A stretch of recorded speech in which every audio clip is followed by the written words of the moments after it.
I'm going to start this episode of the Near Wilkins podcast with a little quote because it will give you a sense of my guest today, Gao Motsemme. Now, Gao has said, and I will quote here, who we are affects our business and relationships because everything is a projection of what is within. Life is relational. And I loved that. And I just felt I had to share that with you before we get into the conversation, because to me, that says everything about the topic that we are going to discuss today, which is self-acceptance. Welcome to the show, Gao. Thanks for having me. And Self-acceptance, it's a big topic, isn't it? There's it so many is. different things we could talk about here. Where would you like to start? So what is self-acceptance to you? That's a great question. And before we can dive deep on that one, I just want to start by the greetings. I come from Botswana in Southern Africa, so dumelang, lokai, and those are my greetings in my native language. And in direct translation, greetings, like I said, it's greetings in my native language, and dumelang, it's agree. That is like the direct translation of dumelang. So my question to you, whenever, whatever time you're listening to this, is what are you agreeing to? What are you agreeing to? When you showed up and you had, or you read the topic, or you heard the word self-acceptance, what is it that you're agreeing to on a daily basis? And lokai is, where are you? Locate yourself. Are you fully here with us, mind, body, and soul? Or part of you is still stuck in something they shouldn't have, couldn't have, wouldn't have, the making raw of something. So with that invite, may we just choose to be together here in the not knowing, because it's the first time we're having this conversation. And I believe there have been many experts here. And at times we know a lot, we grasp a lot of information. And when we know, we don't get to learn. But when it comes to us transforming our lives, us getting to know something, it's us being fully present. And for me, when I'm talking about being fully present, it's letting go even of the mind and of thinking and all that. It's kind of like, I'm just going to be present and I'm going to allow the body to inform me. Even when you hear the word self-acceptance, connect first to the body. What does that tell you? Are you tensing up? Is your breath coming from the core of your being, from your stomach, or you kind of like now you can't breathe properly? Is your mind running, thinking about so many things? So you connect with the body and allow the body to inform you, sensation, breath, and all that. So for me, that's the kind of conversation where we are allowing the body to tell us what is here, rather than us telling the body what to feel or how things are. Because when we do that, we tap into the history of what has happened, how we interpreted things and all that. And going back to your question, which I really love, what is self-acceptance? Self-acceptance is being. I'm going to be myself. I'm going to be in the moment. I'm going to allow myself to connect at a deeper level, showing up as you, instead of, at times we hold into, it can be the beliefs of what we're told we are. So we accept ourselves based on the version that is accepted from, whether it's our culture, society, parents, family, and all that. And we don't even allow ourselves to express ourselves so that we can know who we are, or even know how we respond or react to certain situations. So when you allow yourself to be, like I said, I just love this. When I said, be and allow your body to inform you. That means we are pulling the chairs for different aspects of ourselves, whether it's the inner child, whether it's the heartbroken aspect of yourself, whether it's the aspect of yourself that desires something but has been told that is not possible. We are pulling the chairs for all these aspects, and all these aspects of ourselves is allowed. We are accepting even the darker parts, even the darker thoughts and all that, and we're just willing to see and acknowledge all versions of ourselves, not only what is accepted in the society. Because where I was going is, often we accept ourselves based on what is deemed at times positive. We want to be positive so much that when aspects of ourselves are coming through, not feeling the positivity, feeling angry, feeling a certain way, it's kind of like, shut up. I don't want you to bring that here. This is the version that I want to us to show to other people. And we never even get to see that, because when we do that, we condition even our body to sort of tighten up. Don't let that go. We never even get to rest. This is why a lot of people, they are walking around with lots of pains. And when it comes to trying to be who we are not, yeah, I guess it's a long response, but that's all. Okay, that's what is coming through right now. Yeah. But it is such a big question, and it requires a longer response just to bring in lots of the different facets of actually what it is, because it's a very simple phrase: self-acceptance, acceptance of self. But the way you've described it is very much that it almost requires non-judgment, because I think almost the antithesis of everything you've described there is judgment, where we're all constantly judging against ourselves, against history, against the paradigms that are set, against society, definitions of success, influencers, social media constructs, blah, blah, blah, blah, blah. There's so many different things that we can judge against. But what you're saying, I think, How, is the fact that if we can just park all of that just for a moment and say, just be here, just turn up, don't judge, just accept you are who you are where you are what you are just in that moment, then we have a chance to actually properly listen. Am I hearing that right? Ooh, I just love that because, like you say, life is relational. And what you started from what I said, and you said what you had is let go of judgment. And here is what I talk about, especially when it comes to communication. And this is not spoken about a lot. For a communication to happen, we get to be coming from the non-judgmental space. Otherwise, even when somebody's saying something, we are hearing it through our beliefs. Our beliefs filter what is being said, and we don't even get to hear what is being communicated. So, letting go of judgment is a big part. I would say is the number one thing, a vital part of communication. For any communication to happen, we gotta be open-minded, no judgment, and be here. So, yeah. That's sweet, isn't it? And I think a lot of people listening or watching this will be thinking, yeah, I get it and I agree, but why don't we do it?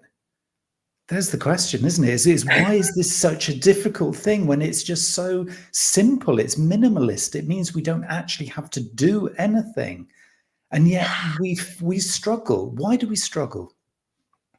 What I believe is, like I said, we live in the world where we are told what to do before we can learn who we are and how to be.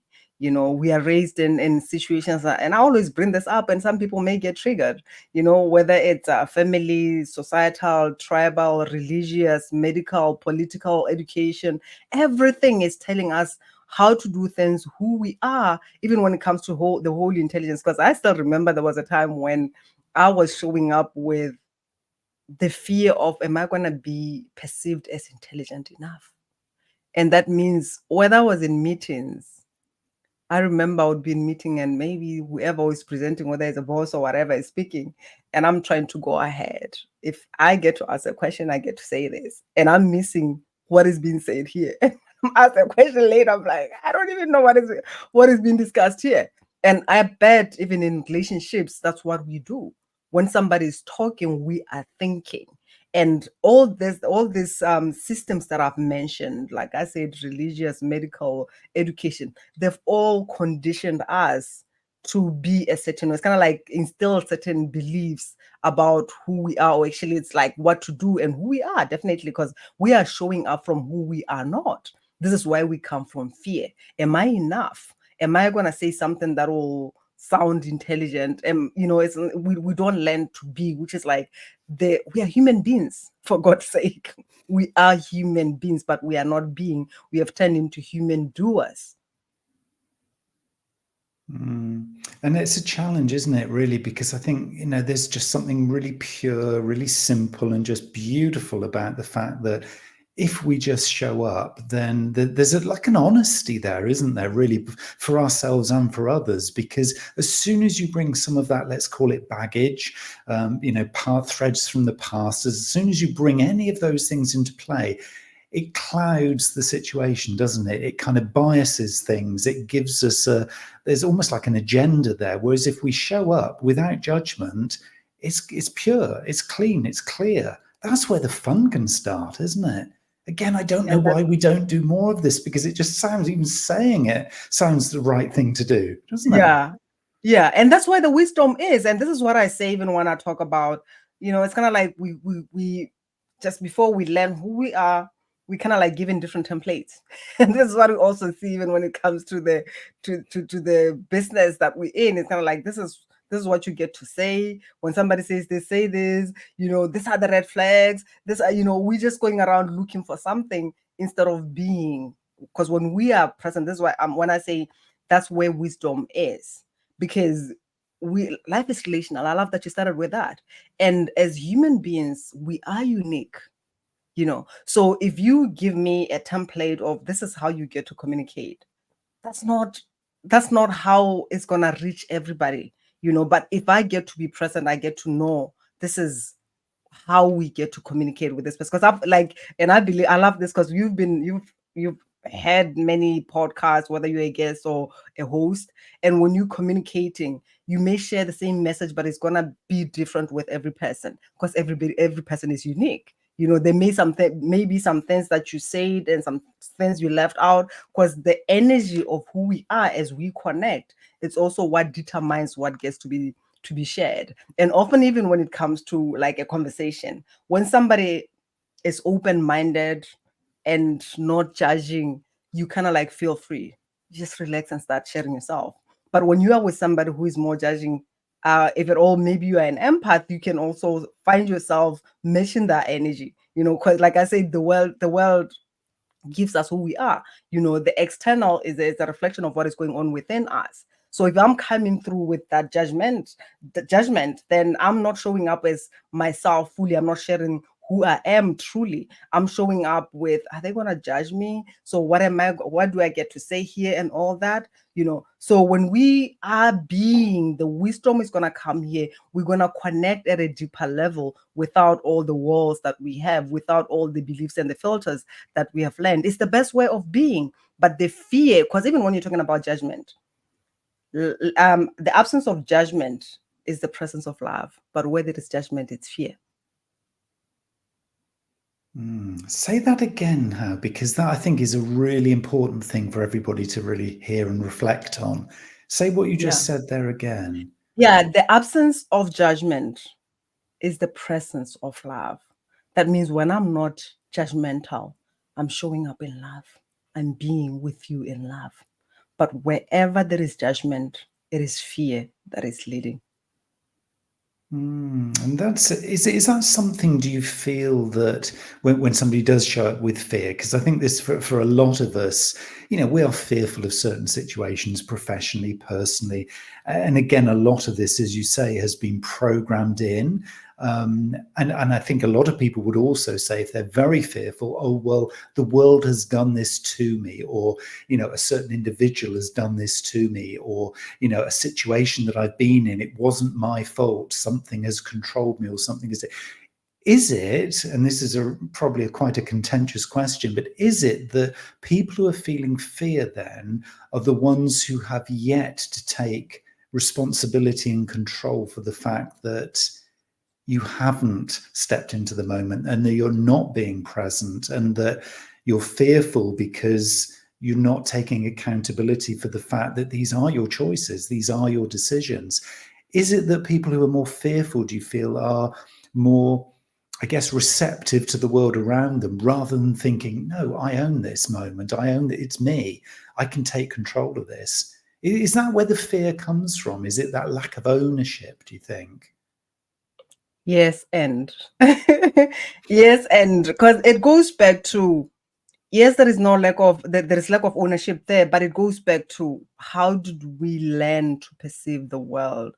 Because as a child, first in your world is your family or your caretakers. Those are the people that you get to see the world through. They show you who you are, like, or who they are, basically, and you think that is who you are. Because even when it comes to feeling our emotions, if your parents or your caretakers are not comfortable with their emotions, they want to be disturbed by you expressing your emotions, and they want to condition you to not feel that. Just shut up. Or even if they don't say shut up, they'll give you something. Shh, take this sweet, and you learn that, oh, so I have to take something. this is where the addiction starts. When you feel a certain way, now it's kind of like, okay, fine, maybe alcohol, food, sex, and all that, because you want to stifle all these emotions. That's what you learned, or there is a lot of fear, whatever that is feared in your family. That's how you perceive life. So the ownership, when I say yes, and it's not to say you are wrong for you to be feeling that, but it comes a point where you get to say, I appreciate what you taught me, but I don't agree with it. This is why I started with, what do you agree with? Because if you continue being that, because this is just us, this is just how I am, then you are agreeing with whatever that you inherited, whatever that you were born into, whatever that was conditioned in you. You're agreeing with it. And it's your responsibility to choose. What are you agreeing with in every moment? Are you agreeing, even when it comes to relationship? Are you agreeing with the relationship that you were brought up in? Are you agreeing with the wealth that you were brought up in? Are you agreeing with the spirituality that you were brought up in? Are you agreeing with the emotional and mental well-being, the health that you were brought up in? You get to choose. This is where the power of embodying the creator that we are comes in, to say, I have created based on the templates that I was handed, but now I get to choose to release that and say, hey, these are yours. I want to align with what is uniquely mine, because I'm a unique being. So what are the limiters then for giving ourselves permission? Because it feels like this is a self-permission. I know we're talking about self-acceptance, but it feels that to start, you almost have to give yourself permission to go there. Because I think a lot of people would be fearful of even starting that thought process and thinking, well, I can't even really do that because it's so embedded in me. And my parents or my boss or, my partner have been telling me this for years and years and years. I don't really feel I can take permission for even thinking about it or even trying to start embodying it. That must be so hard if it is so deeply embedded. Where does somebody begin to take that ownership and almost give themselves permission to go there? It starts with what you want. Because when you connect with what you want, what is it that you really desire to experience? Because if all your desire is calling you, there is something pulling you, you wake up and you're uncomfortable where you are, that means your desire is making you uncomfortable with whatever that you have agreed with. But if you want to really achieve that, if you want to listen to that pull, then you're choosing what you want, you're choosing the desire, right? And if you can't do it yourself, the best thing is to ask for help. And the thing here, what we get to look at, those, especially the belonging, because at times, like, it's kind of like start to say, okay, fine, if I step out, are they still going to love me? And the question that I often ask people is, do they love you, or they love the fake and phony aspect of yourself that doesn't exist? That means we are showing up and surrounding ourselves with people who, at the end of the day, they don't know who we are. That means they don't love us truly, because we also don't love ourselves truly. We are showing who we are not. So the whole thing of, are they going to love me if I get to be? Wouldn't you rather know where they stand when you show up as yourself, rather than pretending to be who you are not? Because, and this is the funny part.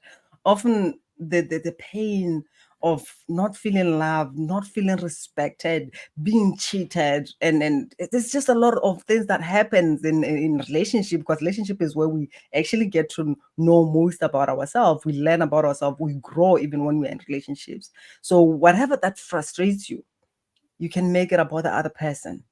But when I look at it, even when you say like, oh, people are just not authentic and it frustrates you, where am I not being authentic with myself?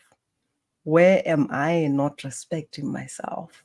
Where am I not committed to myself? It comes back to that, So, because even when I look at this whole authenticity, confidence, respect, it evolves, there is kind of like different layers to it, because I still remember, I think it was like 5 years ago, I was having a conversation with someone. It was more like the religious conversation.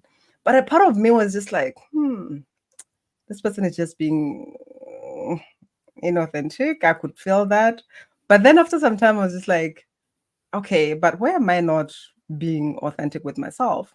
And I realized that when it comes to spiritual stuff, I was avoiding the conversation. I was more like on the personal development, but not going to the spiritual stuff like deeply. But when it comes to the religious part now, a part of me was like, I was rejecting that, resenting that. I was not in alignment with that because it was bringing something that I was not fully embracing and talking about. That means I was not still speaking my truth, So there's many levels when you just embrace it to say, yeah, there's some things that I may be hiding. So it comes back to ourselves to say, do I really want to belong that much? And I want to belong at the sacrifice of myself. Because it's another thing, even when people talk about marriages, you need to compromise. I don't have a problem. I don't like the word compromise. Let me just be honest here. I don't like the word. But on the other hand, whatever you compromise, don't compromise yourself. Because even when it comes to that settling, where it's kind of like, yeah, I got to settle and whatever. Every time when you do that, you're gonna receive less than you settle for. We know it, because it's the wound that is leading. It's not the desire, it's not the expansion, it's not that excitement that is leading. It's more like the desperation. What can I do? I've been disappointed so many times, so I might as well settle with this. And even when it comes to business, every time you choose to do a business with somebody, but a part of you is like, we are not a match here, we are not aligned. I don't know if this person is going to be a good client, but at the end of the day, I want the money. It's going to cost you something. It's going to cost you your peace. You're going to pay for it maybe 5 more times, rather than when you let go of that person and be ready to receive somebody who is aligned, who you're going to serve at the best of yourself. And even they're going to maybe even resist the help that you are bringing through. And if they're not willing to receive you, then you're not going to accept them. It's going to be more pain there. So every time when we settle, it's going to cost us something. It's interesting when you use the word layers, because it feels that there are some quick wins. There's some easy stuff almost that we know. It's front of mind. We know there are things we can improve. We can sit there. We can listen to ourselves. We can almost be a little bit kind of more aligned with our intuition. We don't want to compromise, but maybe if we can strike the right kind of balance, then there's hope. But there are deeper layers, aren't there, where we really truly have to go really deeply inside and properly listen. I'm hearing myself say the word listen a lot here. This is self-listening, isn't it? It feels. Ooh, I just love that, because what is coming to mind when you say self-listening? Here I was some years ago and I felt like, I can't hear my guides. I can't hear whatever, so I wanted to connect more beyond the realms and all that. And the question that came through is, how can you hear, whether it's your guides or God, if you can't even hear yourself? It's like, ooh, that's a big one. So, and it goes with everything. When you're talking about God, you pray into God. The question is, are you listening to the inner God? When you're talking about you being listened to, whether it's by your partner, clients, whoever, are you listening to yourself? Can you hear yourself? Because it starts with us. The moment you hear yourself, then other people can hear you. And it's probably, isn't it, avoiding, there was the word but just kind of came into my mind as I was listening to that, because as soon as you start to not listen properly and deeply, really openly, you start saying the word but, don't you? But client, I think, or but partner, shouldn't we do this? Or but other person. It's the judgment again coming in, isn't it? We make those kind of judgment excuses and say, yeah, but I know that in the past this has been the outcome. So if we go down that route, it's not going to work. Or but if we make that choice, then we're going to end up in this situation. That there's always this I know best, or I can prejudge that based on my experience. It's really self-defeating, isn't it? If we don't truly show up and just be almost like a still lake and just sit there and think, okay, world, okay, universe, okay, whatever, teach me. Just teach me. What do I need to hear at this moment? It's the simplest, Yeah. most profound, beautiful thing. And yet we don't do it. We come straight back with an answer because I know the answer. I Self-sabotaging, isn't it? It really Yes. is. I love it because it takes us back to one topic that I love a lot. Are you even hearing your voice? Right? Because sometimes, especially when you're talking about self-sabotage, procrastination, and all that, there are two things that are coming to mind. First thing, it can be if I'm following a vision that is not mine, because I've trained my mind and I've heard that, oh, there is money here, and I've seen somebody doing good, and I'm like, okay, fine, I'm gonna do that because I also want to be successful. I'm following somebody that is not in alignment with me. I'm just doing it from the mind. It makes sense. People made money from it, so I want to do that. And then I try to take action and do that. My body's not in alignment. My heart is not in alignment. It's my mind that is running with that. But there is kind of like, hey, I'm not doing that with you. There is something that is pushing me back because it's not for me, it's for others. So I'm going to self sabotage because it's not in alignment with me. It's not my truth, right? And the second thing is it your voice that you're hearing? Where comes in the ancestors? Something wants to protect you. But last time we did this was the result. So we're just going to save you the pain and protect you. Don't go ahead and do that.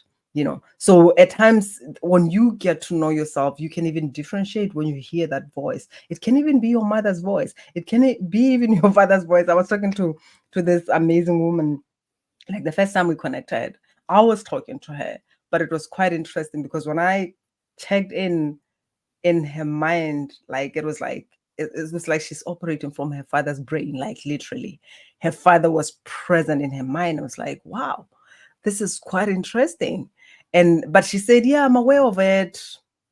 It's kind of like, for her, it's kind of like she's perceiving those thoughts, but like, because she said, when I'm wearing something and I'll be like, oh, this is what my father will say, and what she doesn't realize is that's her witnessing what she's thinking.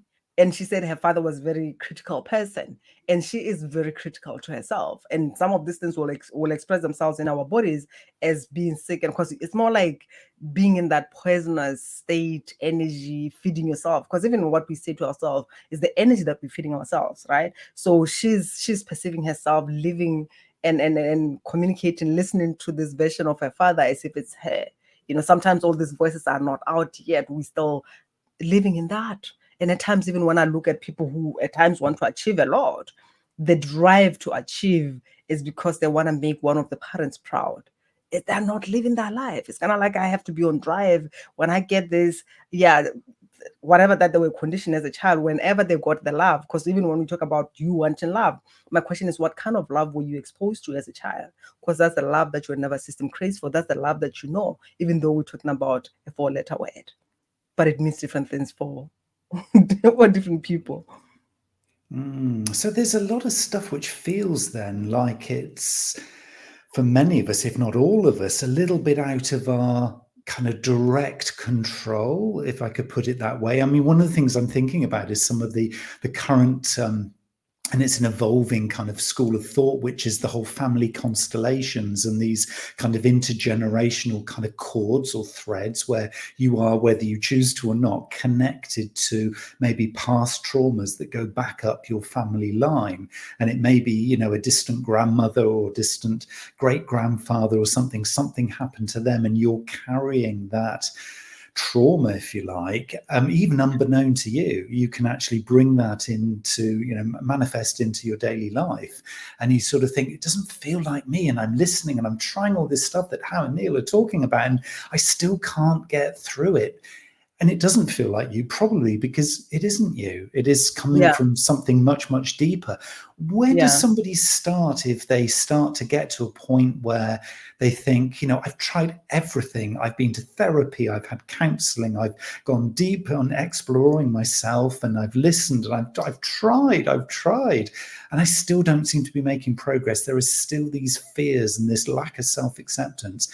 If it comes from something much, much deeper and more profound, where do you begin to kind of learn about that? I think if you're listening to this is the right place, because often people make it wrong about themselves. Like, something is wrong with me. I joined this program and everybody's getting results but me, and they go into something is wrong, or maybe I'm not meant to do this and all that, which doesn't serve you. But on the other hand, what I always say when it comes to the law of attraction is that there's some things that have been left out, in the sense of sometimes you can try all those affirmations and all that, but still things are not in alignment. And actually, when I say don't make it wrong about yourself, and the second thing, listen also to your body. Because if there is something there, you know there is something. At times, even when you may be saying an affirmation, you may just your body, you may just get a knee-jerk reaction, like your knee is just moving without you controlling it. And I'm like, what the heck is happening? That's your body that is showing you that I don't believe that. That's not my truth. Or you saying an affirmation, and then you feel a contraction somewhere, you feel a pain somewhere, you feel emotional. Your body is telling you something, that there is something here. And unfortunately, I can't say just remove it because you don't know how to do it. Otherwise, you would have. And like they say that a glass cannot read cannot read its label. So seek help. Ask for help for people who can do that. Because another thing is it's also different when you look at like conventional therapy, coaching, and all that. That okay, it's more like doing it from the mind. But again, when you look at it, it's also created at a mind level. So you may try with the affirmation, it's gonna take forever. Eventually, you give up on yourself. But when you work with somebody who is very good at what they do, they know where this thing is stored. Like for instance, when it comes to me, when I talk to somebody, I just get to know directly where this is, because that's where the magic is when it comes to like healing something immediately. And if it was possible for you, actually, what I can say in terms of healing this is being with it. When you be with it and allow it to show itself, you can easily transmute it. But the challenge with you doing it is because you are attached to a certain outcome. And on the other hand, there may be also something's messed up with that. Because I can start with saying, let me say we're having a conversation and I'm like, okay, I'm led to your womb or to your hara, and that's where we are. So when I go there, because it's kind of like I'm mapping the energy, I'm tracing that energy. When I go there, connecting with that, it may lead me now going back to the ancestors or whatever. What is the core root of it? And often people, when they do not know how to do this, they kind of like it's kind of like trying to take out the weed, and you just take out the branches and all that, you leave the root. Then it's gonna come back again. This is why a lot of people would be saying, "Oh, I have done a lot of work and nothing is happening." Another thing is also not being in the body. When I say be in your body, allow yourself to feel. Some people, when they connect to the body and it gets uncomfortable, there is pain there, immediately they pop out of the body because it's uncomfortable, there is pain, or maybe there is also hidden trauma. So when you're trying to do the healing and you are not in your body, it's kind of like trying to clean the house that you do not live in. You don't even know what the heck is happening. You don't not even know who is occupying that place. The magic first thing is being in the body and being able to witness whatever that is happening. So don't make it wrong about yourself, and then seek help. But the most important thing is try as well to be in the body, because for anything to be transmuted, whether it's a heavy emotion, it's when you feel it. You can't heal what you do not feel. This is going to be one of those conversations. I think that a lot of us are going to be pressing that rewind button and going back to the beginning and think, "Oh, I need to listen to what Hannah said there. No, need to listen to this piece and this piece and this," because there's just almost so much wisdom coming through here in these little anecdotes. And I don't think you even realize just how much you're doing this, which is amazing for this conversation. And I think for me, one of the things that, or maybe you do realize it, you probably do, but one of the things that I think is coming through very, very clearly to me here is this real differentiation between the mind and the body, and maybe also the heart as well, because again, a lot of people, a lot of great sort of thinkers on this topic and heart coherence are talking a lot about really the heart intelligence. And whilst we're listening to the body and listening to those reactions, like you say, the reaction in your knee, or tensing up, or womb stuff and anything like that, also then listening to the heart. And that isn't about thinking what the heart's thinking, it's about observing and feeling the reactions that you get, as you say, when you're trying to manifest something that deep down is not really you, and it's not the authentic you, and you're doing it to impress somebody or whatever. Your heart will tell you, won't it? It'll tell you actually accordingly.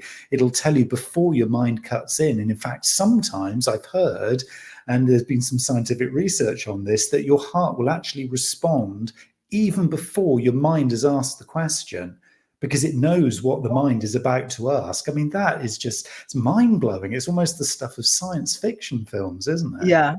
It is. It is. And that's very true. Like for me, even when you're talking about when someone asks me what is power? For me, power is aligning your personality with with the soul, and the way to your soul is through your heart. When those things are aligned, even when your mind, it's kind of like we've given the power to the mind. That's what we do. Even, I mean, mindset is very important, but what I've realized is we give the power more to the mind. It's kind of like the mind is that get to decide everything and all that, and we don't value the heart. But yet when it comes to our vision, it's stored within us, within our heart. When I talk about the soul expression, even that's why I talk a lot about the body as well, because the truth of it is you can't give birth to what you don't conceive. For you to give birth to something, you get to conceive it. So it's not just like when it comes to the child, it comes back to everything that we're creating. You feel it within you. I get to make, there is conviction that is coming with you, despite what is happening. It's coming, at times people will be like, but how do you know? I don't know, but I don't know how I know, but I know this is like the whole truth, because your heart is telling you this is what you get to do. And one of the mistakes that people make with listening to the mind, what is coming to mind is this other amazing entrepreneur who, he was making money, he was rocking it, but he connected with me. He was functioning from that high functioning anxiety. He connected with me, and the moment I just connected with him, I just felt this. It's kind of like, when you driving a car and you're pressing on that accelerator and the brakes do not work. That's like an accident waiting to happen. The moment I just connected with this person, because I get to be in your auric fields, I know what is happening in your body when we're working together. The moment I connected with him, I felt like everything spinning. Even when it comes to speaking, it was like everything just happening so fast. And there was this pain that was coming on his left hand, and I just said, what is going on? This is what I'm experiencing. And he said, oh my God, thank God that you picked that up, because I don't know, something is not right.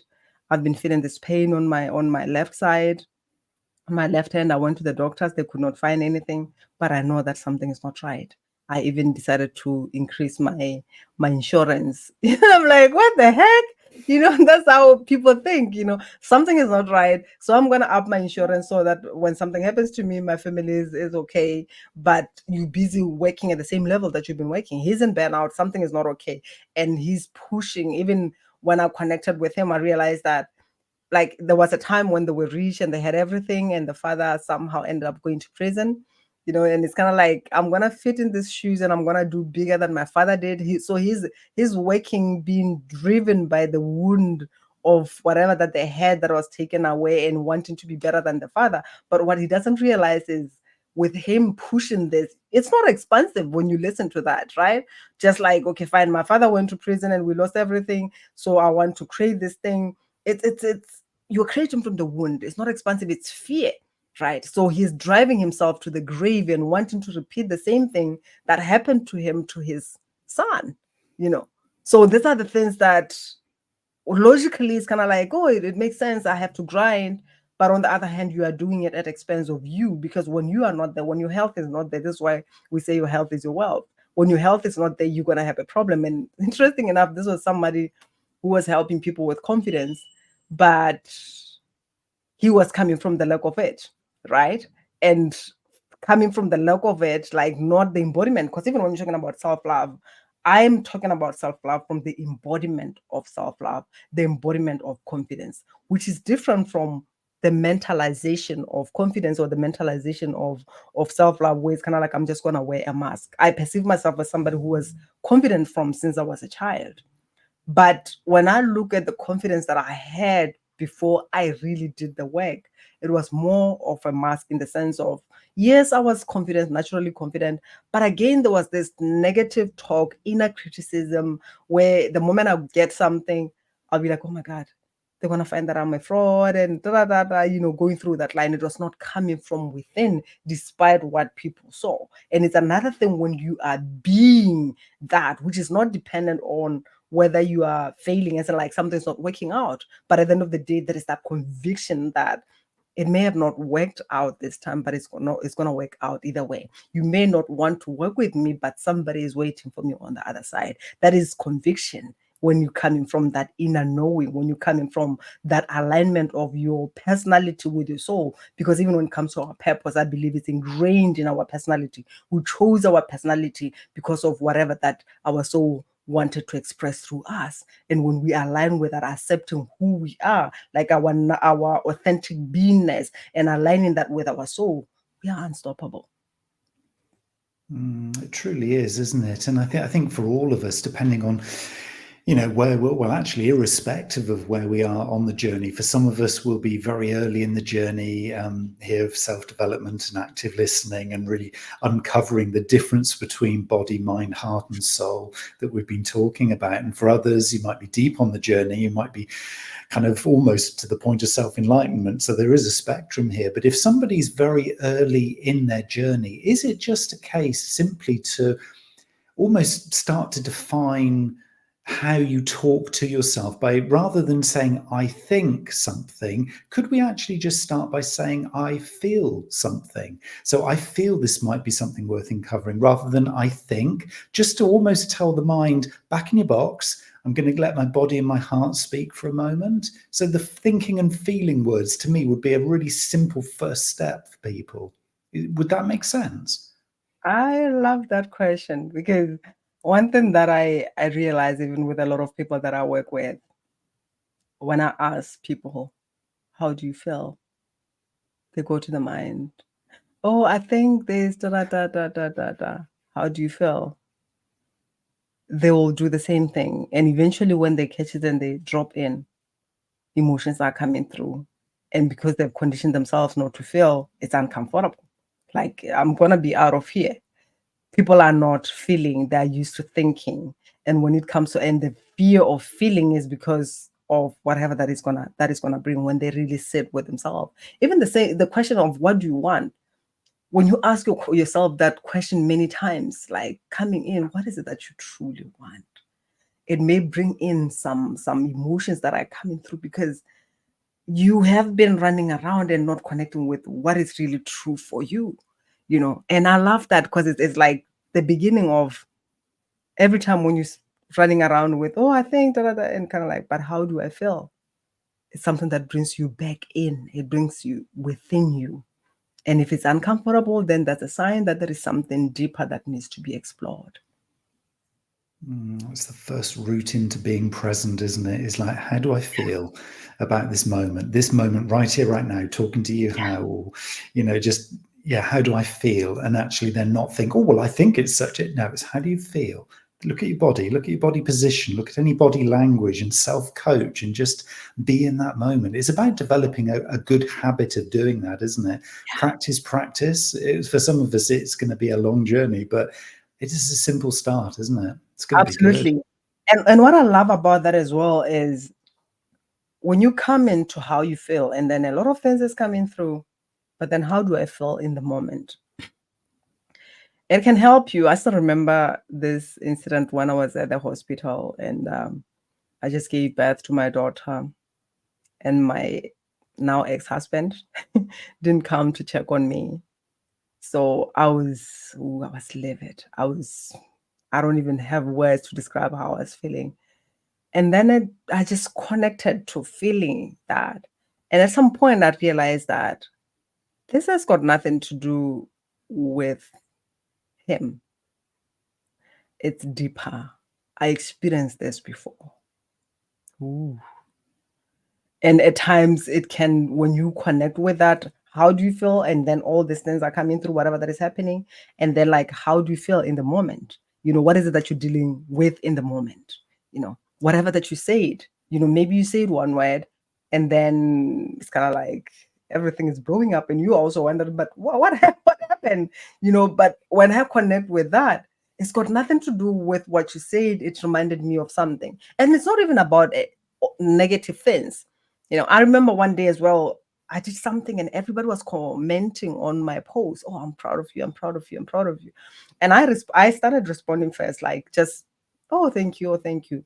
But I could feel in my body that something is not right. Like with the third person, I could not continue. I started feeling something and I stopped, and I felt all the emotions that were coming through. And I realized that I really wanted this from my mother. So there's people who are saying, I'm proud of you. It's kind of like triggering a wound. I can't even receive what they're saying. So I had to step back and be with myself and what that inner child wanted from his mother, right? So at times, even when we say in this words just coming from here, when you are present to feel, you would know that something is not in alignment.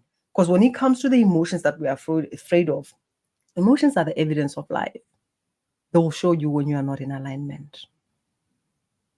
So when you're afraid of it, you're afraid of life, because at the end of the day, it's not about how much money you had in your bank account. It's like, how did you experience life with other people? How did you feel when you were going through this path that we call life? When you how did even people experience you, right? So it comes with feeling. And even when it comes to manifestation, feeling is the acceleration. I can talk about what I want to create.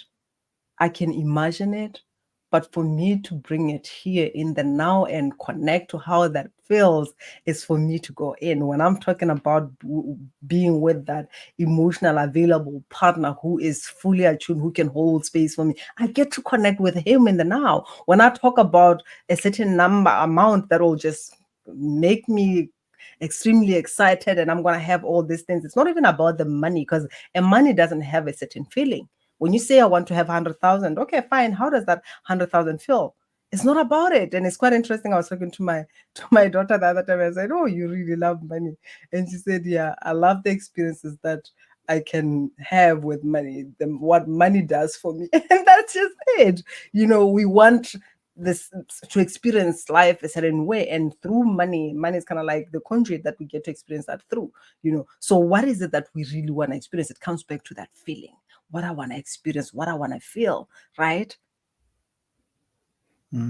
It is. And this has just been such an incredible journey that we can't really do justice to any of these topics in a short conversation, can we, House? So I No. want to help people to connect with you further so they can catch up on your work and see, the amazing kind of examples of the things that you're doing with your clients and, sharing, a lot more about these topics and even more as well, because we've hardly scratched the surface of the first layer. So how can people contact you? How can they connect with you? Yeah, there's a link that I'll share with you, which is what I call orgasmic clarity. And I always say, follow with me and all that. Yes, it's good, but jump on the call and let's find out what is really stopping or interfering with your success. Because at the end of the day, whatever that you desire, you're an extension of it. Whatever that you're holding into is what you get to share with other people. And actually get on the call if you really committed to like finding out about my programs and all that. If not, there is also a link on my website, gaomotsemme.com, where you can just maybe book one session and let's see what we can do. Because I haven't been offering one-off sessions, but I started offering them lately, and I've been refusing to do this for 7 years due to the nature of my work. Because I step into auric fields. People's auric fields it's dangerous to step into somebody's auric field. Some people are holding negative dark energies and entities and all that. So when I step in and I'm not able to do the full work, then it's kind of like I'm holding your shit and not knowing what to do with it. And this is the thing as well. Even when we grow up and we take things from our parents and all that, you are carrying all these things, but you can't transmute it because it's not yours, right? So if I step in and I take your stuff, hold your stuff, and you're like, oh, okay, I heard about it, then it's kind of like, what do I do with all these things that I'm carrying? It's dangerous for me. So if you're just like, okay, I want a once-off session, just book a call and let's see what is happening. Let's see what we can shift and just jump in and help relieve you so that you can have whatever that you want to have. I prefer it that way. But if you like, I want to find more about what you do, your programs and all that, and you are committed to you, I would love to have you on a call.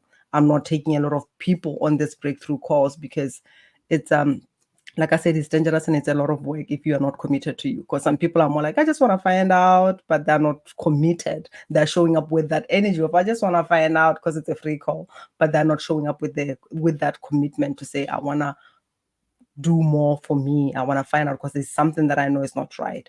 Yeah. So people, if you feel committed and you feel called to, you know what to do. How this has been a brilliant conversation. I've really, really enjoyed it. And thank you for your kind of wisdom and great energy here. Much appreciated. Thanks for having me.